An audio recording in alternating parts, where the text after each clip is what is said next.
저희가 그동안 예측해왔던 우리 김용남 의원도 사실 맨 처음에 변론 시작할 때는 2월 말에도 선고 날 수 있다. 그렇게도 우리가 예측을 해봤었어요. 근데 오늘 3월 20일 오전 10시 4분을 지나고 있습니다. 그 대선과 관련해서는 네. 제가 이제 몇 달 전부터 음. 그 벚꽃 지고 장미 피기 전이 제일 유력하다. 그러니까 그게 5월 중순을 말씀드렸던 건데 네. 그 중순이 지금 지나가게 생겼어요. 그러게 말입니다. 그렇잖아요. 예. 그러니까 이제는 장미 대선이 될 가능성이 높아졌는데 문제는 네. 장미 대선이라도 확정이 돼야 되는데 지금 네. 안 되고 있는 상황이잖아요. 그래요. 제가 지지난주에 이게 3월 17일이 넘어가면 뭔가 사달이 난 거다. 응? 그런 말씀을 드렸었는데 네. 3월 17일이 지나고 어쩌면 이번 주도 선거가 없이 아이고. 지나갈 가능성도 있어 보여요. 그러니까 이게 분명히 이견이 있는 겁니다. 그 사이에. 네. 이게 절차적 문제 내지는 본안과 관련해서 이견이 있다는 얘기인데 저는 절차적 문제일 가능성이 더 높아 보여요. 절차적 문제. 그 부분이 제일 높아 보이는데 우선은 이렇게 오래 시간이 지연되면서 헌재에 대한 국민적 신뢰도가 떨어질 네. 수밖에 없습니다. 그래요. 이거는 지금 보면 네, 네. 이게 왜 이렇게 오래 끄냐? 뭐 네. 그래서 그동안 우리가 12월 3일 비상계엄 사태 이후에 모든 국가기관의 신뢰도가 다 떨어졌어요. 예. 사실은 뭐 대통령은 말할 것도 아이, 없고, 그럼요. 그 이외에 네. 뭐 어느 장관이 됐던 뭐 군, 검찰, 뭐 경찰 다 신뢰도가 폭락을 했는데 그 와중에도 헌재에 대해서는 그래도 평가가 괜찮았단 말이죠. 네. 헌재가 그래도 자기 할 일을 하는 거 아니냐 어허. 이런 평가를 받아왔는데 이제는 그런 평가도 받기가 어려워졌어요. 왜냐하면 너무 시간을 오래 끄니까. 그렇게 말입니다. 그러니까 우리가 지금 헌재를 보통은 정치적 사법기구다라는 네. 얘기를 합니다만 그거는 정치적 사안을 사법적으로 다룬다는 의미에서 그런 표현을 썼던 거지 헌재가 정치적이다 아니면 정치적이라도 된다는 의미는 절대 아니었거든요. 근데 이제는 정말 이거 너무 정치적인 거 아니야? 이런 평가를 받게 됐어요. 지금은. 예. 참 그 바람직하지 않은 상황이죠. 지금은.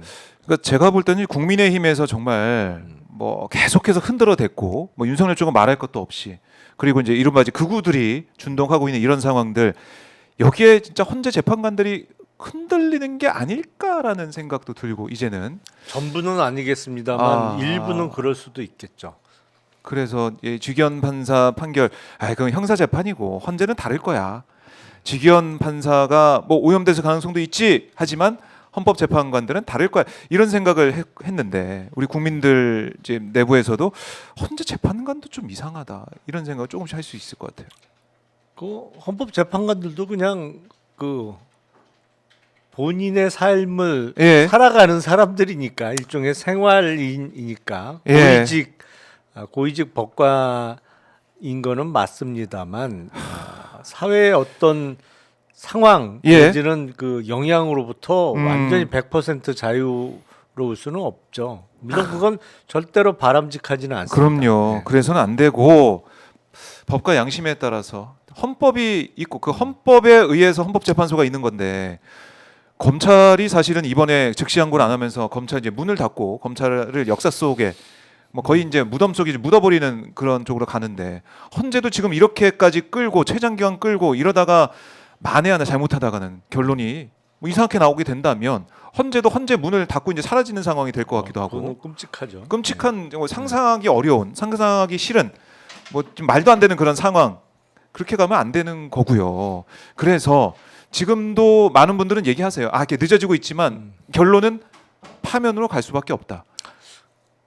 법률적으로 보면 그렇죠. 예. 다른 대안을 찾기가 어려워요. 그거 어떻게 쓸 수가 없지 예, 않습니까? 예. 기각 얘기를 쓸 수가 없는 예. 것이고. 그러니까 사실은 기각은 저는 못할 거라고 봐요. 음. 근데 이제 절차상의 문제를 갖고 시비를 계속 시비를 걸고 걸고. 있겠죠. 그러니까 이른바 12월 14일 날 국회에서 탄핵소추안이 네. 통과될 때 탄핵소추 사유에 들어있던 내란 죄라는 네. 그 단어가 빠진 게 절차상의 문제 아니냐 아니면 일종의 이 소추의 동일성이라는 개념이 있거든요. 예. 그러니까 동일성이라는 게 이게 탄핵 사유의 정리 수준이 아니고 네. 이른바 알맹이가 빠지면 그 탄핵은 이제 절차상 문제가 있다고 볼 수 있는데 뭐 이제 그런 거 갖고 네.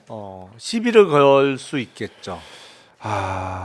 그런데 이거는 내란 그러니까 죄를 뺀 거 형사 재판에 넘길 그 뺀 거 이거는 박근혜 때도 있었던 거 아닙니까? 그래서 권성동이 그 얘기를 했다. 그래서 전례가 있기 때문에 그리고 행위는 다 들어가 있기 때문에 문제가 없다라고 우리가 분석했었는데 그렇죠. 사실은 그런데 그때 박근혜 대통령 탄핵 때는 탄핵 사유가 대략 굵은 게 5개 정도 됐습니다. 뭐 그 중에 이제 뇌물죄도 한 부분이 있었습니다만 네. 나중에는 이제 최순실의 국정 개입 부분 또 그리고 미르재단 설립과 관련된 거 뭐 삼성 관련된 부분 이렇게 뭐 굵직굵직한 게 5개였는데 네. 이번 탄핵은 사실은 12월 3일 날 비상계엄 선포 이 행위가 내란 행위, 헌법과 법률에 위배되는 내란 행위라는 게 결국엔 핵심이거든요. 네. 그거 외에 이제 다른 거 예를 들어서 뭐 양평 고속도로 노선 변경 뭐 이런 거는 안 들어 있잖아요. 탄핵 사유에. 그러다 그렇죠. 보니까 이제 시비를 거는 건데 사실은 내란 죄라는 단어만 뺐을 뿐이지. 그렇죠.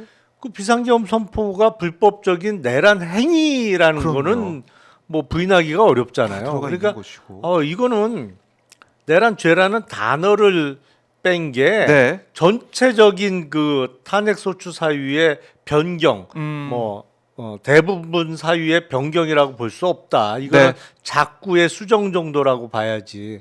뭐 그게 저는 합당해 보입니다만 네. 아마도 그걸 갖고 시비를 걸고 있는 가능성이 높아 보여요. 헌재 안에서 그 부분을 가지고 뭔가 계속해서 합의가 안 되고 있는 그런 상황일 수도 있다. 모르겠습니다. 이 일각에서는 이게 뭐 역사적인 판결이기 때문에 하나하나 정말 한 땀 한 땀 뭐 장인 정신으로 이 쓰고 있다. 결정문을 선고문을 쓰고 있다. 이런 관측도 있고. 아니, 그렇게 따지면 뭐 예. 2017년도에 있었던 탄핵은 그 우리 헌정사상 첫 대통령 그렇죠. 탄핵이었는데 그렇네요. 사실은 이번엔 인용이 돼도 두 번째잖아요. 그럴 수 있겠네요. 예. 역사적 의미라면 8년 전이 더 음. 컸죠. 근데 이거는 이 이른바 친위 쿠데타 내란 네. 이거기 때문에 더 의미가 있어서 아니 그러니까 신경 물론 쓰는 게 아닌가 탄핵 싶어서요. 사유가 예. 해괴망측한 건 맞지. 해괴망측한. 이번이 더 엽기적인 건 맞죠. 엽기적이고. 하지만 뭐 대통령 탄핵은 우리가 8년 전에도 했었다. 경험을 했었는데요.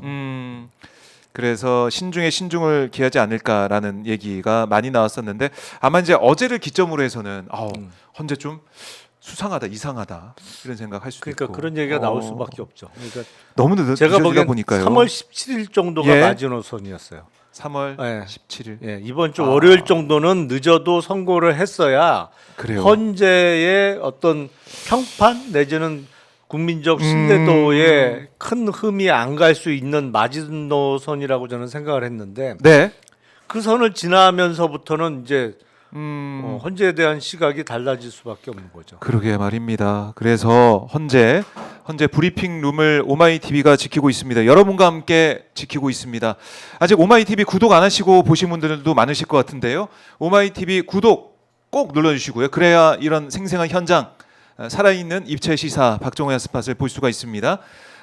좋아요 버튼도 눌러주시고 또 슈퍼챗과 유튜브 멤버십도 가입받고 있는데요.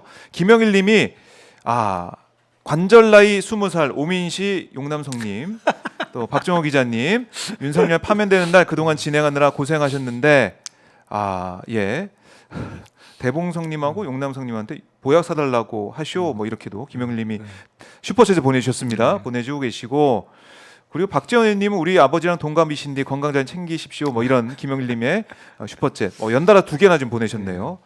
참 이렇게 응원을 하시고 같이 연대하고 계십니다. 그 관절 나이 20살은 예. 그거 다른 뭡니까? 유튜브 채널 나갔는데 저보고 광고를 시키더라고요.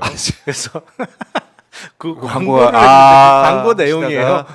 예, 그 광고 오마이TV도 했으면 좋겠네요. 김용남 의원 또 하시면 좋겠네요. 자, 그래요. 이 구독과 좋아요로 오마이 TV 현장과 함께 주십시오. 다시 한번 강조를 드리겠습니다. 이광성님이 구독 이렇게 말씀 주고 계신데요. 너무나 감사드리고요. 유아님이 이제 부끄러운 나라다 이렇게 말씀 주고 계시고, 김인아님이 두 분 수고하십니다. 파면은 100%입니다. 하지만 기다리는 게 피를 말립니다. 그러니까요. 이게 진짜 네, 정답인 것 같아요.